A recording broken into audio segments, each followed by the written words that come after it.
Ladies and gentlemen, you are under Love Area, the area of love.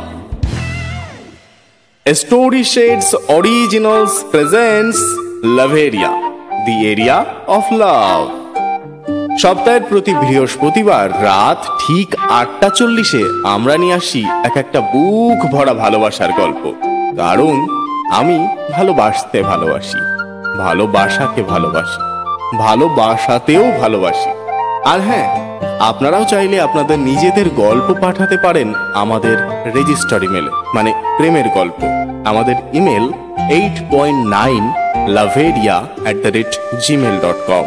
বানানটা বলে দিই, 8.9 LOVEAREA@gmail.com। অনেক হয়েছে, চলুন তাহলে এবার শুনে নেওয়া যাক লাভ এরিয়া।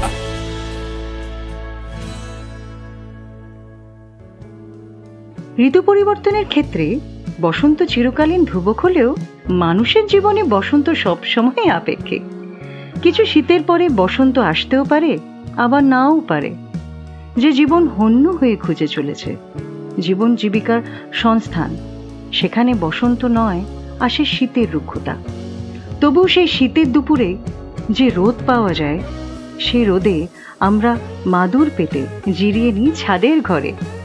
তাই জীবনে বসন্ত আসুক না আসুক, ওই মিঠে করা রোদ এলেই হবে, যে রোদে মাথা ধরে না, উল্টে দীর্ঘদিনের হাতে পায়ে ব্যথা, মনের ব্যথা কমে যায়। যে রোদ আমাদের আরাম দেয় মায়ের কোলের মতো। যে রোদ পাওয়া যায় কারোর বিশ্বাসে, ভরসায়, স্পর্শে। আমাদের আজকের গল্পটাও রুক্ষ শীতে কোমল রোদের মতো।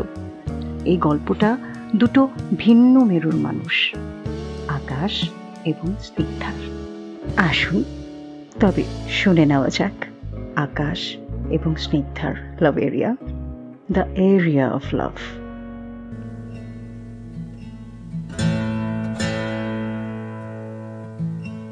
আকাশ অর্থাৎ আকাশ রায় ছোট্টবেলা থেকে পড়াশুনোয় খুবই ভালো। নরেন্দ্রপুর রামকৃষ্ণ মিশনে আবাসিকে পড়াশুনো করেছিল। তারপর যাদবপুর থেকে ফিজিক্স নিয়ে পড়েছে। এখন ওখান থেকেই এমএসসি করছে, পাশাপাশি প্রস্তুতি চলছে পিএইচডিরও। আকাশ খুব ভালো গিটার বাজায়। কলেজে পড়াকালীন কত অনুষ্ঠানে বাজিয়ে কাজ করেছে। গিটারটা ওর বড্ড ভালোবাসার। ও সব চাইতে ওই গিটারটাকেই বেশি ভালোবাসে, হয়তো মা বাবার চাইতেও বেশি। তবে গভীর ভালোবাসাও মাঝে মাঝে কর্তব্যের কাছে হার মানে। তাই মধ্যবিত্ত বাড়ির একমাত্র ছেলেটির বাবা যখন মারা গেলেন, সংসারের সব দায়িত্ব এক অলিখিত প্রস্তাবনার মাধ্যমে আকাশের ঘাড়েই পড়ল। যতটুকু শখ শৌখিনতা ছিল সেটাও গেল। হন্যে হয়ে এর দৌড়ে দৌড়ে ঘুরেছিল টিউশন পড়ানোর জন্য। তবে আজ ৩ বছর পরে অবশ্য ছবিটা খানিকটা পাল্টেছে। চারিদিকে নাম ডাক ছড়িয়েছে পড়ানোর। 9-10-এর বাচ্চাদের বদলে এখন তার শিক্ষার্থী হয়েছে কলেজের পদার্পণ করা সদ্য যুবক যুবতীরা। এখন অনেকটাই থিতিয়েছে সে। তবুও বিপদের সময়ে আত্মীয় বন্ধু বান্ধবদের যে বিষাক্ত প্রতিচ্ছবি দেখে ফেলেছে সে, তারপর থেকে মা ছাড়া আর কোনো ভরসার জায়গা নেই। শহরের অনেকের মুখেই এখন ঘুরছে আকাশের অসম্ভব সুন্দরভাবে পড়ানোর কৌশলের গল্প। আর বয়স কম হওয়ায় ছাত্রীরাও বেশ মনোযোগ দিচ্ছে পড়া ছাড়া অন্য বিষয়েও। অন্যদের মতো আর একজনের মনেও আকাশের প্রতি কৌতূহল বেড়েছে। সে হলো স্নিগ্ধা। স্নিগ্ধা বোস বড়লোক বাড়ির সোনার চামচ নিয়ে জন্মানো মেয়ে। এখন সেও স্কটিশ চার্চ থেকে ফিজিক্সে সেকেন্ড ইয়ার করছে। আগের টিউশনের দূরত্বের জন্য খুবই অসুবিধা হওয়ায় সে যখন তার স্যারকে জানায়, সেই স্যারই তার ছাত্র আকাশের কথা বলে। আকাশের কথা শুনে সেও আর দ্বিতীয় কোনো প্রশ্ন করেনি। তাই বছরের মাঝখান থেকে ভর্তি হয়ে যায় আকাশের পড়ানোর ব্যাচে। স্নিগ্ধা পড়াশোনায় বরাবরই ভালো মেয়ে, তাই মাঝখান থেকে পড়াশোনা শুরু করলেও খুব তাড়াতাড়ি মেকআপ দিতে পেরেছে। তবে কিছু জায়গাতে বোঝার অসুবিধা হচ্ছিল বলে আকাশ ওকে সেদিন একটু আগেই আসতে বলেছিল। কথা মতো তাই সবার আসার আগেই পৌঁছে যায় স্নিগ্ধা। পড়ার ঘরে ঢোকার সময় শুনতে পায় একটা গানের গলা। স্নিগ্ধা বাইরের দরজাতে মাথা ঠেকিয়ে চোখ বন্ধ করে শুনতে থাকলো। দেখেছিলে চোখের বাহিরে, অন্তরে আজ দেখবো যখন আলোক নাহিরে, চোখের আলোয় দেখেছিলেন চোখের বাহিরে। ধরায় যখন দানা ধরা, হৃদয় তখন তোমায় ভরা, এখন তোমার আপন আলোয় তোমায় চাহিরে, চোখের আলোয় দেখেছিলেন চোখের বাহিরে।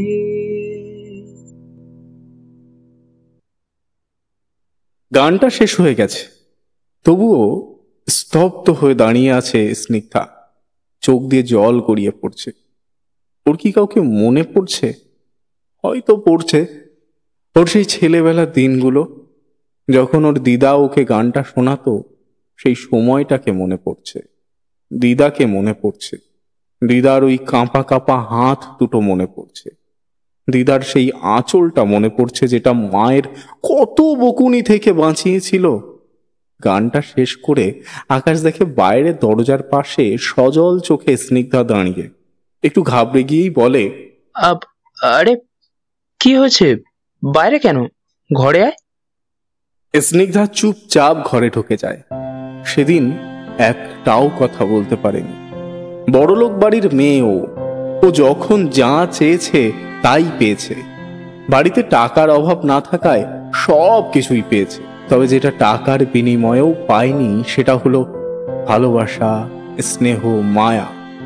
দিন রাত টাকার পেছনে ছুটেছে ওর বাবা মা, কখনো সময় দেয়নি মেয়েকে। এটা ওরা বোঝেই না যে ওই একরত্তি মেয়েটা ওদের সময় চায়, আর কিচ্ছু চায় না। যতদিন দিদা ছিল ততদিন দিদাকেই আশ্রয় করে বেঁচেছিল। দিদা মারা যাওয়ার পরের থেকেই জীবনটা কেমন এদিক ওদিক হয়ে গেল। দিদা ওর মাধ্যমিকের সময় করোনাতে মারা যায়। দিদাকে শেষবারের মতো ছুঁয়েও দেখতে পারেনি সে। দিদার পর আজ কতগুলো বছর পর সেই একই রকম শান্ত একটা সুর শুনল। সেই সুরে আনন্দে চোখ ভিজে যায়।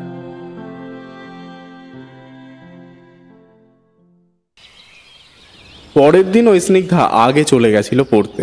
তখন আকাশ কিছু বই পড়ছিল। এত তাড়াতাড়ি আসতে দেখে আকাশ স্নিগ্ধাকে বলে, কালকের পড়া কি বুঝতে কিছু অসুবিধা হয়েছে? এত তাড়াতাড়ি এলি?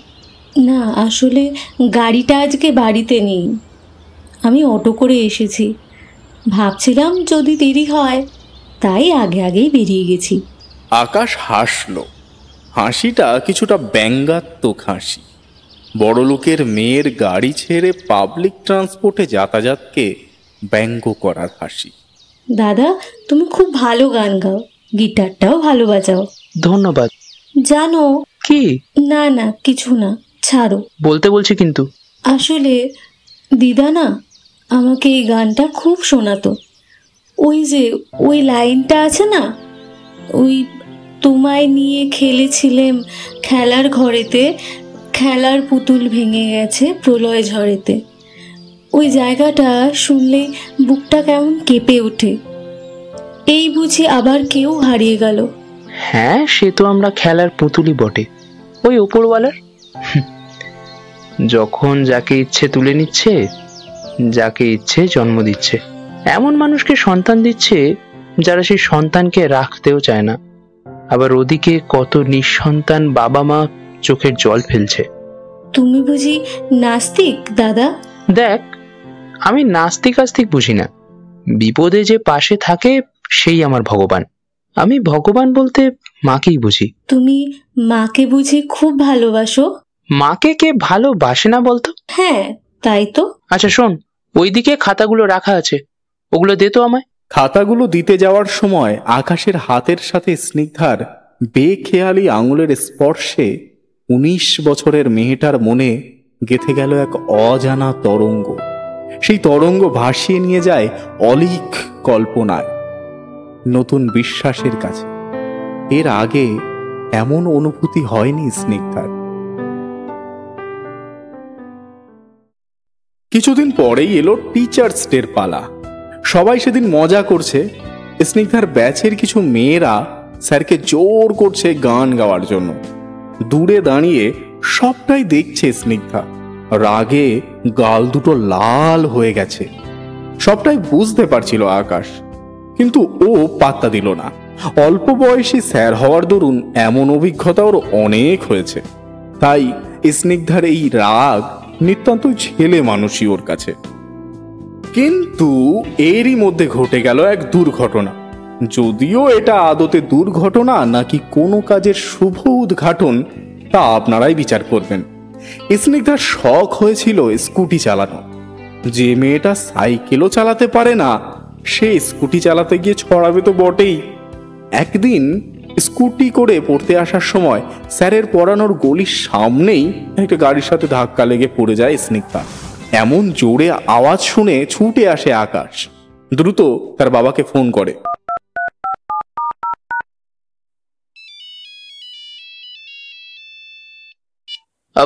হ্যালো, আমি স্নিগ্ধা স্যার বলছিলাম। ওর একটা অ্যাক্সিডেন্ট হয়েছে, আপনি তাড়াতাড়ি আসুন। হ্যাঁ, সে কি? আমি একটা মিটিংয়ে আছি আর ওর মাও বাড়িতে নেই। তুমি এক কাজ করো, ওকে শহরের নামি একটা নার্সিং হোমে নিয়ে যাও। আমাকে অ্যামাউন্টটা ফোন করে বলে দিও। সেটা জানবার পর আমি ট্রান্সফার করে দেবো টাকাটা। ঠিক আছে? কথাটা শুনে ফোনটা রেখে দেয় আকাশ। মনে মনে বলতে থাকে, এই বড় লোকগুলোর এই এক স্বভাব, সবকিছু টাকা দিয়ে কিনতে চায়। এরপরে আকাশ ওকে কোলে তুলে নিয়ে ট্যাক্সি করে একটা নার্সিং হোমে অ্যাডমিট করায়। স্নিগ্ধার ডান পাটা ভেঙে গেছিল আর মাথায় হালকা চোটও পেয়েছিল। ভর্তি করানোর পর আকাশ কিছু কাজে ব্যস্ত হয়ে যাওয়ায় দুদিন ফোন করেই খোঁজ খবর নিয়েছিল। 3 দিনের দিন আকাশ চায় নার্সিং হোমে স্নিগ্ধাকে দেখতে। এখন বেটার? হ্যাঁ, অনেকটা। তা তোর মা বাবা কাউকে দেখছি না তো? স্নিগ্ধা চুপ থাকে, কোনো উত্তর দেয় না। ওর চুপ থাকাই উত্তর দিয়ে দিয়েছে আকাশকে। আচ্ছা, আমি আসবো রোজ, যতদিন না তুই বাড়ি যাচ্ছিস। কথাটা শুনেই স্নিগ্ধার চোখ দিয়ে জল পড়তে থাকলো। আরে কান্নাকাটির কি হলো? সামনেই পুজো আর আমি নার্সিং হোমে পা ভেঙে বসে আছি। পুজো পুজো মনেই হচ্ছে না। তোর পুজো পুজো গন্ধটা লাগবে? তাহলে ঠিক আছে, আমি কাল একটা জিনিস নিয়ে আসবো। কি? ওটা এখন জানাবো না, কাল দেখবি। পরের দিন সকালবেলা ভিজিটিং আওয়ার্সে চলে আসে আকাশ, সাথে একটা কৌটো।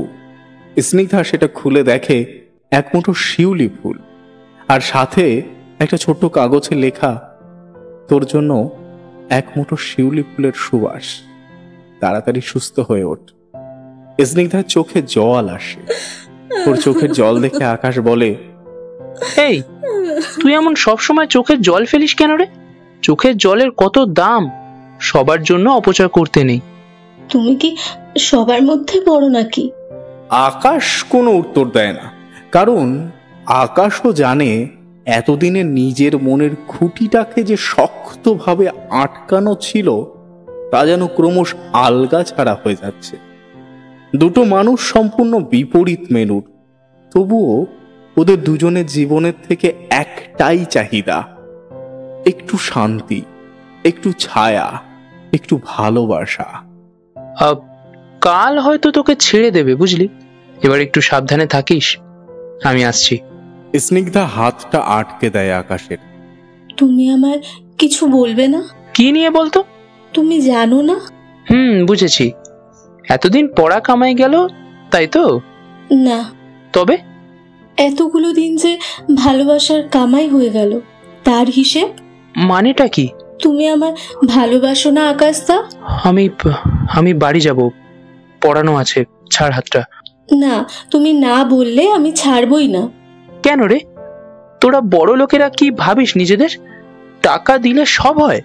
সবাই তো তা চায় না আকাশদা, তুমি সেটা জানো। তুমি এটাও জানো যে আমিও এই সব টাকা পয়সা বাড়ি গাড়ির মোহ রাখি না। কেন এমন করছো? আবার কাঁদছিস? শরীর খারাপ করবে এরপরে। তুমি আগে উত্তর দাও, তুমি কি সত্যি আমায় ভালোবাসো না? আমি ভীতু। আমার ভালোবাসতে ভয় করে। মনে হয় এই বুঝি ছেড়ে চলে যাবে। আমি যাব না। অমন সবাই বলে, জানিস তো, তোর বয়সটাও অল্প। আর যাই করো, কারোর ভালোবাসাকে ছেলে মানুষই বলো না, এতে তার অপমানে লাগে। আমি আসলে সেভাবে বলতে চাইনি। ভয় পাচ্ছ? বড়লোক বাড়ির মেয়ে এমন ছাপোষা জীবন মানাতে পারবে কিনা? না, সে ভয় পাচ্ছি না। তাহলে তুই শিউলি ফুলে এতটা খুশি হতিস না। জীবনে অনেক কিছু করার আছে। বাড়িটা মেরামত করতে হবে, পিএইচডি করব, প্রফেসর হতে চাই, পাশাপাশি রিসার্চ করব, মাকে ভালো ডাক্তার দেখাবো, মাকে নিয়ে ঘুরতে যাব। জানিস, মায়ের যে কটা গয়না বিক্রি করতে হয়েছে আমার পড়াশোনার জন্য, তার দ্বিগুণ গয়না বানাবো।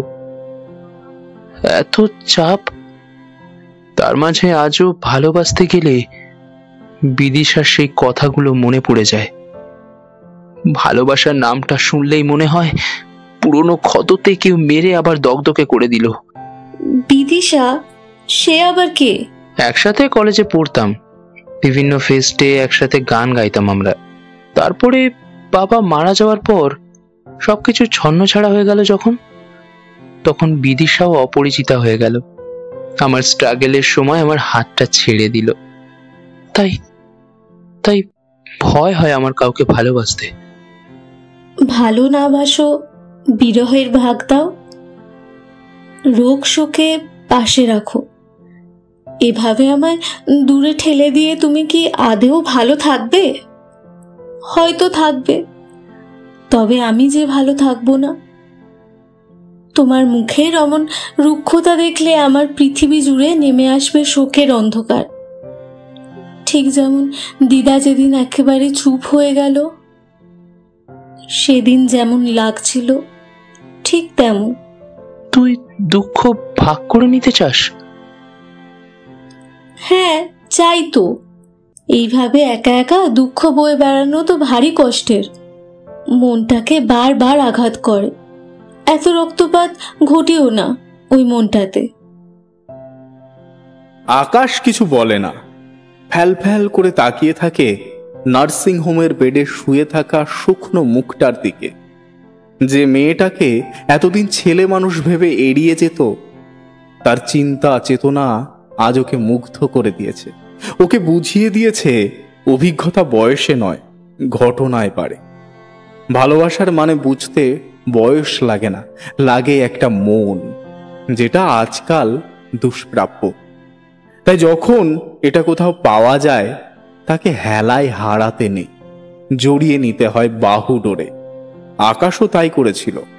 আকাশ জীবন নিয়ে উদাসীন ছিল, কিন্তু ভাবলে সীন না যে এত গভীর প্রত্যয়কে ও হেলায় হারিয়ে যেতে দেবে।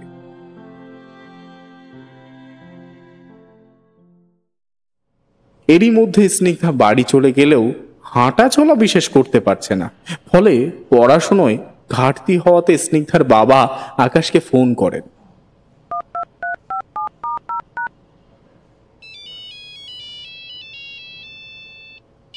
হ্যালো, কে? হ্যাঁ, আমি স্নিগ্ধার বাবা বলছিলাম। তুমি কি জানো ওর পায়ের সমস্যাটা পুরোপুরি ঠিক হয়নি?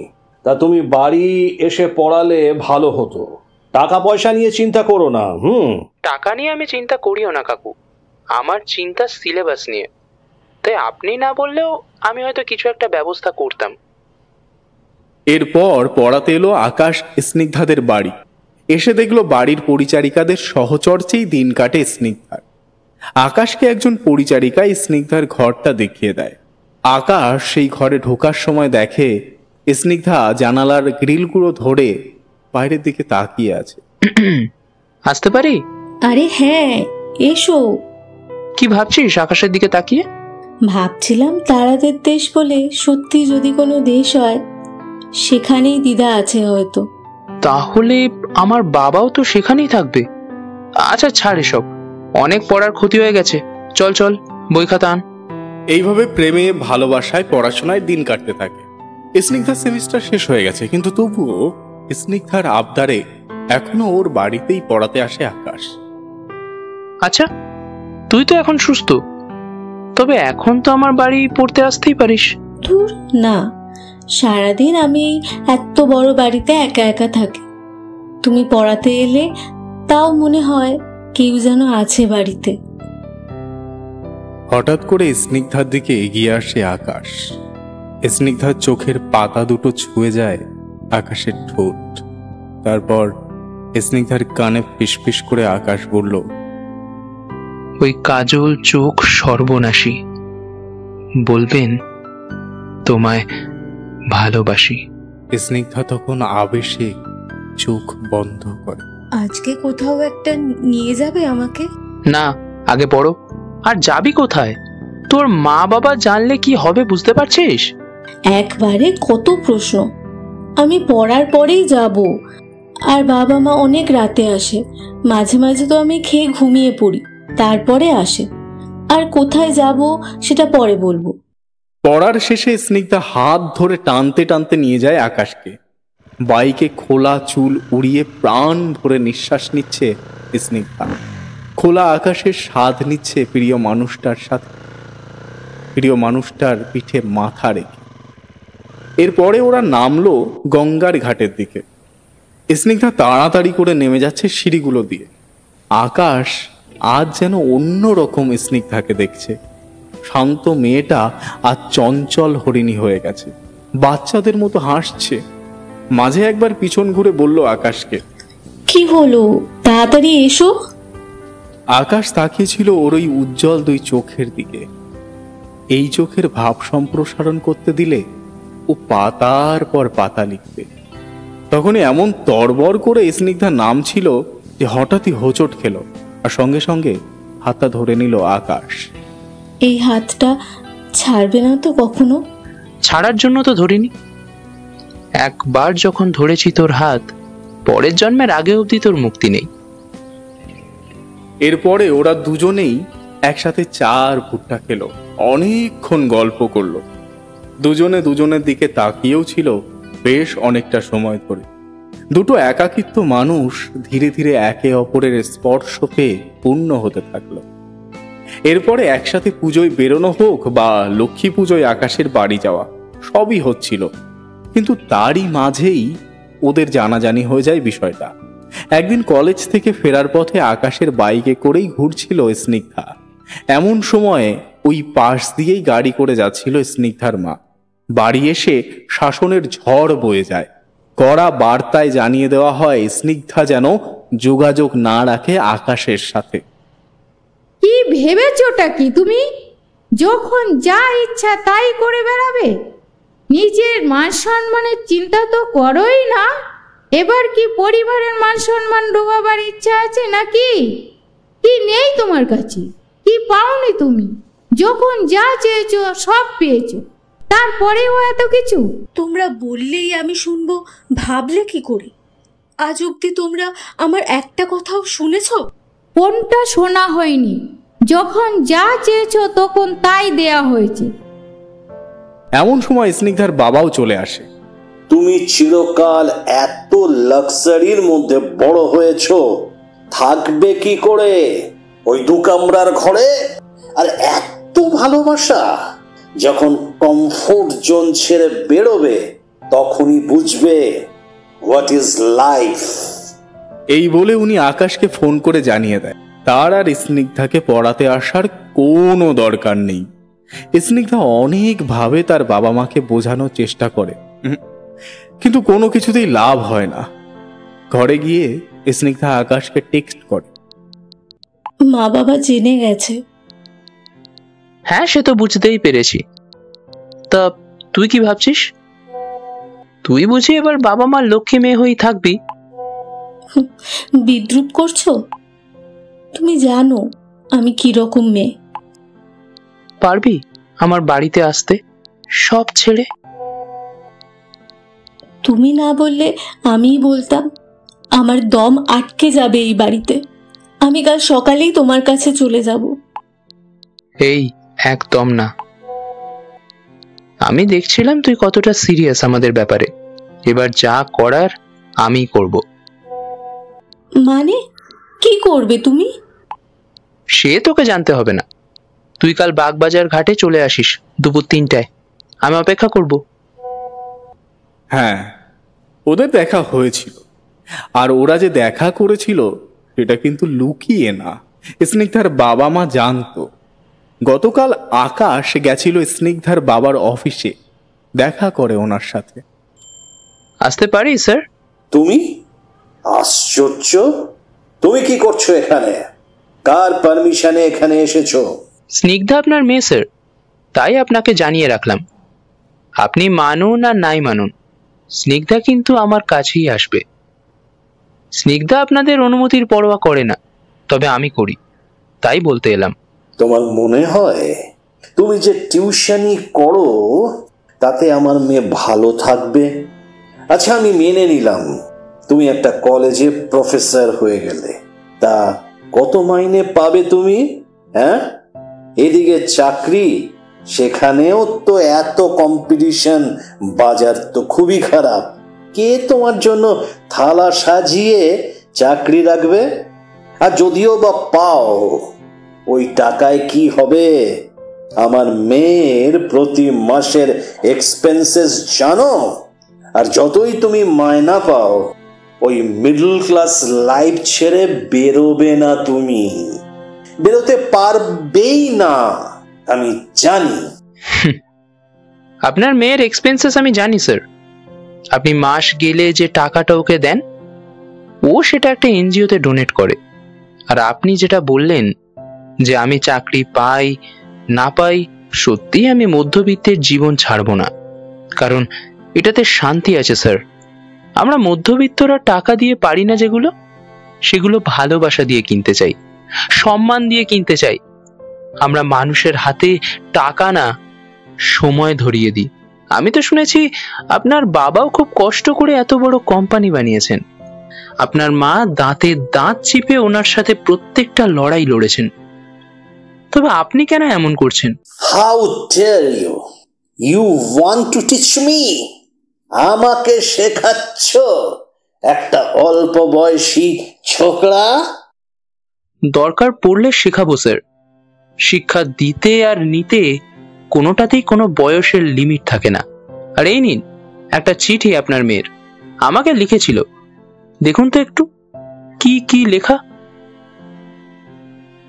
হাত বাড়িয়ে ডায়েরিটা নিয়ে পড়তে শুরু করে স্নিগ্ধার বাবা। পড়তে পড়তে বুঝতে পারে মেয়ের তাদের প্রতি পুরোটাই অভিযোগ। এত দামি বাড়বি তার চাই না, সে চায় বাকি স্কুলের বন্ধুদের মতো গরমের ছুটিতে বাবা মায়ের সাথে একটু ঘুরতে যেতে, একসাথে রাতে খেতে বসতে, পুজোর সময় অষ্টমীর দিন ভোগ খেতে। তবে একটা মানুষের প্রতি তার অসীম ভালোবাসার কথা লিখে রেখেছে, সেটা তার দিদা। কিন্তু দিদা ছিলেন, যাওয়ার পর সে একা। সে এও লিখেছে আকাশের সাথে দেখা না হলেও সে তার বাবা মায়ের সাথে থাকতো না।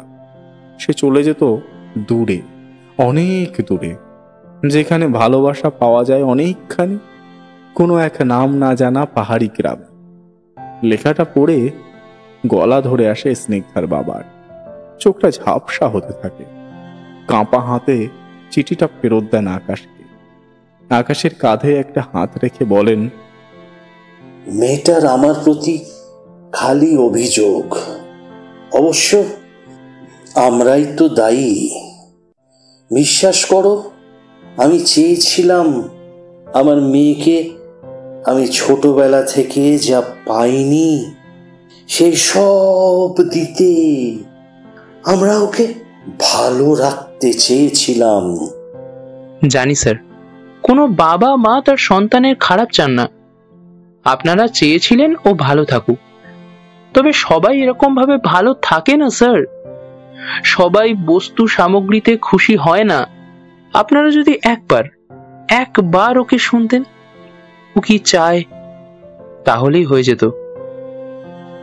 আমার কোনো আপত্তি নেই, হ্যাঁ, কোনো আপত্তি নেই। আমি ওর মাকে জানিয়ে দেব, তোমরা একসাথে থেকো। আরে স্যার, ভেঙে পড়ছেন কেন?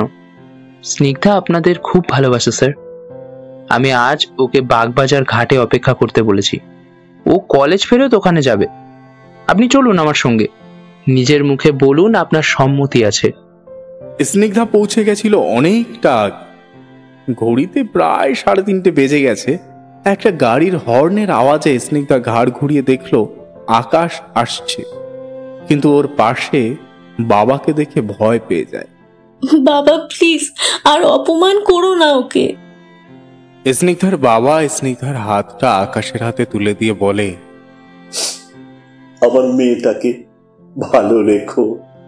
যে 20টা বছর ওর ভালোবাসা ছাড়া কেটে গেল, ওটা আগামী 80 বছরের ভালোবাসায় মুড়ে দিও তুমি। আমি তো বাবা হয়ে পারলাম না, তুমি পারবে, হ্যাঁ ঠিক পারবে। আর পারলে ওকে বুঝিও, ও যেন রাগ না করে ওর এই অধম বাবা মার উপর। বাবা রাগ না, অভিমান ছিল। অভিমান আর আগে তফাৎ বোঝো না। আকাশ দূর থেকে দাঁড়িয়ে দেখলো কান্নার জলে কিভাবে বাবা মেয়ের এতদিনের দূরত্ব, অভিমানগুলো মুছে যাচ্ছে। এরপরে স্নিগ্ধার বাবা চলে গেল। স্নিগ্ধা এগিয়ে এলো আকাশের দিকে। হঠাৎ করে বৃষ্টি নামল।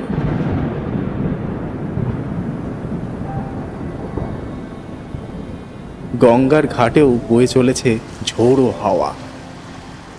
কি করে পারলে? যে মেয়েটার বাবা মার সাথে এতটা দূরত্ব ছিল, তা এমন এক নিমেষে ঘুচিয়ে দিতে? এটা তো করতেই হতো আমাকে। যে মেয়েটা আমার মতো একটা ছাপোষা ছেলেকে আঁকড়ে ধরলো, সবাই যাকে অবহেলা করে তাকে জড়িয়ে ধরলো, যে ছেলেটা কাউকে ভালোবাসতে ভয় পেত, ভালোবাসার থেকে শত হাত দূরে থাকতো, তার ভাঙাচোরা মনটাকে সে জুড়েছে। তার জন্য এটুকু তো করতেই হতো। প্রবল বৃষ্টি, মেঘের ডাক, গঙ্গার ঝোড়ো হাওয়ার মাঝে স্নিগ্ধাকে জড়িয়ে ধরল আকাশ। চারিদিকে তখন ভালোবাসার স্রোত বইছে, আর সাথে শোনা যাচ্ছে আকাশের গলায় গান। যখন শিমুল পলাশ ঝরবে পথে, দুলবে হাওয়া বুকে, থাকবো দুজনাতে শপথ নিয়ে সুখে। শিমুল পলাশ ঝরবে পথে, দুলবে হাওয়া বুকে, থাকবো দুজনাতে শপথ নিয়ে সুখে।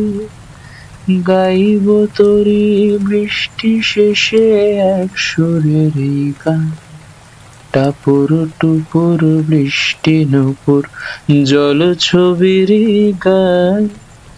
তুই যে আমার একলা আকাশ, মিঠো সুরের ছায় রে, মিঠো সুরের ছায়।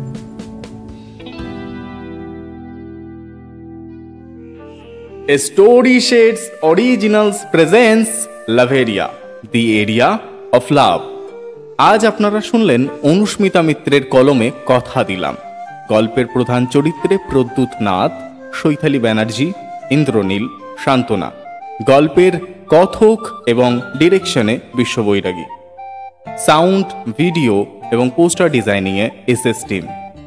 আজকের গল্পটা শুনে আপনাদের ঠিক কেমন লাগলো জানাতে ভুলবেন না, কিন্তু আমরা সত্যি আপনাদের কমেন্টের অপেক্ষায় থাকি। প্লিজ জানাবেন। তাহলে আমরা আসছি আবার আগামী সপ্তাহে বৃহস্পতিবার রাত ঠিক 8:40-এ আর একটা নতুন প্রেমের গল্প নিয়ে। ততক্ষণ পাশে থাকুন, প্রেমে থাকুন, সুস্থ থাকুন, শুনতে থাকুন লাভেরিয়া, দি এরিয়া অফ লাভ।